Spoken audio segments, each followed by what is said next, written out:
controlling the elements is no longer a fantasy, and comments made during 1997 have recently come to light. Back in 1997, William S. Cohen, who was the then US Secretary of Defense, made some interesting comments in regards to weather and how the US is controlling it. He said this to an audience at the University of Georgia and went on to detail what the US is capable of. He said the following: "This is engaging in an eco-type of terrorism, whereby they can alter the climate, set off earthquakes and volcanoes remotely through the use of electromagnetic waves. So there are plenty of genius minds out there that are at work finding ways in which they can wreak terror upon other nations. This is real." End quote.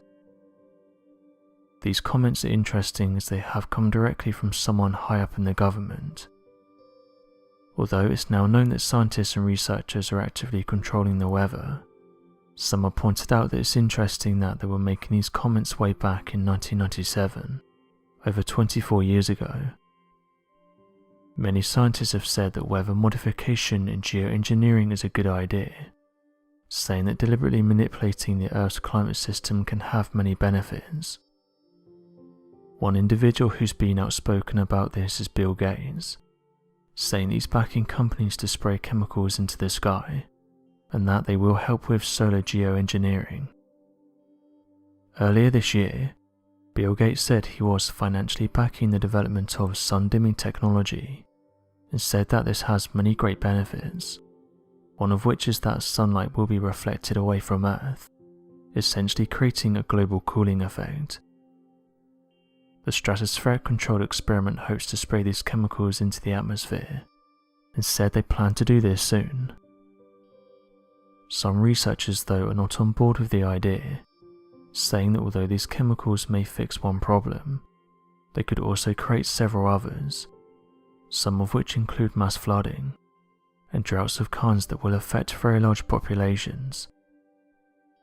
Professor Roebuck from the University of New Jersey said the following about spraying chemicals into the atmosphere: "Rapid warming after stopping geoengineering would be a huge threat to the natural environment and also biodiversity. If geoengineering ever stopped abruptly, it would be devastating. So you would have to make sure that it could be stopped gradually. It is easy to think of scenarios that would prevent that. Imagine large droughts or floods around the world that could be blamed on geoengineering and demands that it stop. Can we ever take that risk? In many cases, you'd have to go one direction to find the same temperature, but a different direction to find the same precipitation. Plants, of course, can't move reasonably at all. Some animals can move and some can't. We really need to look in a lot more detail at the impact on specific organisms and how they might adapt if geoengineering stops suddenly." End quote. Although scientists have been vocal about spraying these chemicals into the sky, it's reported that tests are already being carried out. One government document reads as follows: "For your information, some of the attachments are provided, which show the extent of interest and trends in weather modification research in the United States. For example, federal reports for 1967 will be 4 times that for 1963, and over twice as large as that in 1965. The copy of the letter from President Johnson to the Secretary of Commerce shows that an expanding program has White House backing. On the recent conference on weather modification sponsored by the National Science Foundation, it was indicated that the level of federal support for weather modification research may be increased several orders of magnitude over the presently projected 1967 level. AGB has in the past furnished intelligence support to various high-level committees. Currently, we enjoy good working relations with the National Science Foundation, which plays a leading role in coordinating the programs. At the recent Interagency Conference on Weather Modification, Dr. L.G. Drossler, chairman of the conference and head of the Atmospheric Science section of NSF, privately congratulated Redacted on his latest Redacted on Soviet modification and indicated that it had been very helpful. As the US weather modification programs expand, we are likely to have increased demands for intelligence on Soviet accomplishments. The Soviets are also enlarging their program. It's clear that we must now press forward to improve our ability to detect, track and predict severe weather hazards. It's equally clear that the time has come for us to move vigorously forward to explore the possibilities of modifying and controlling the weather in beneficial ways. I cannot emphasize too strongly the importance of weather modification to the nation at large. If we in the United States were to acquire the ability to modify the weather in a substantial way, to blunt the thrust of hurricanes and other severe storms, to suppress hail in crop areas, to cope with lightning discharge in forest areas, and to dissipate all other types of fog, we would have an achievement of vast significance. We would be able to expand our national economy and improve the well-being of the American people in ways, and to a degree that are now inconceivable. The ultimate benefits that weather modification can bring are almost unimaginable. First, there's been some successful experiments in the field of weather modification, although their results are far from definitive.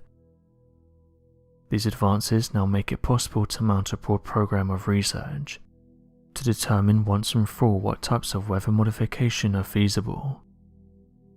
It will undoubtedly take many years to achieve significant results, but we are now in a position to begin." End quote. This document dates back to 1965. So what do you make of the comments that were made back in 1997, saying that the US has the ability to set off earthquakes and volcanoes remotely through the use of electromagnetic waves? Also, do you think we should be spraying chemicals into the atmosphere in order to cool down the planet?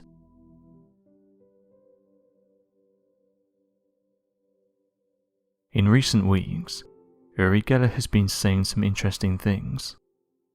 He said that he had multiple meetings with Werner von Braun at NASA, and said that while there he was shown some interesting pieces of materials that he later said came from down mysterious aircrafts.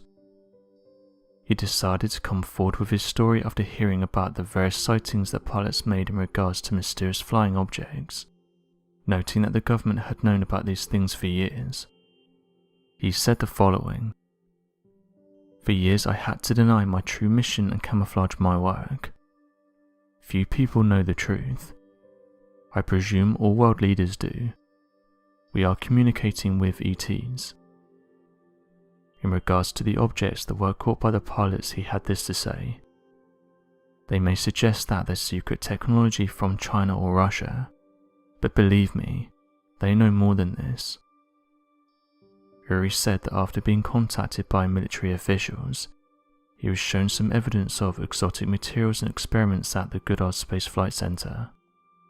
He said the following: "After driving with Werner von Braun, we took 3 flights of stairs down into the building, and were given orange coats like the ones for Antarctic expeditions, with blue NASA badges. Heavy, thick freezer doors were opened. I couldn't believe my eyes, but I always knew it since I was 5.